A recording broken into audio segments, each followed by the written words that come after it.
اعوذ باللہ من الشیطان الرجیم، بسم اللہ الرحمن الرحیم۔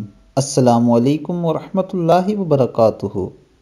ہر تنگی سے نکلنے کا راستہ۔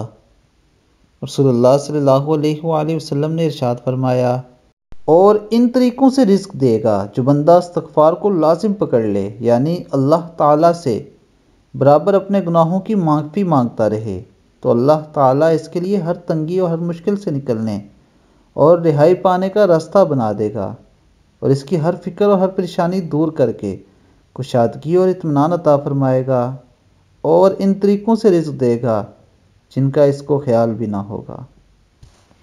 اللہ تعالیٰ ہمیں عمل کی توفیق عطا فرمائے اور زیادہ سے زیادہ استغفار کرنے کی توفیق عطا فرمائے۔ اس کے ساتھ ساتھ دوستوں، میری آپ سب سے یہ گزارش ہے کہ میرے چینل کو سبسکرائب کریں اور بیل بٹن پہ کلک کریں۔ حدیث کو اپنے دوستوں کے ساتھ بھی شیئر کریں۔ السلام علیکم ورحمۃ اللہ وبرکاتہ۔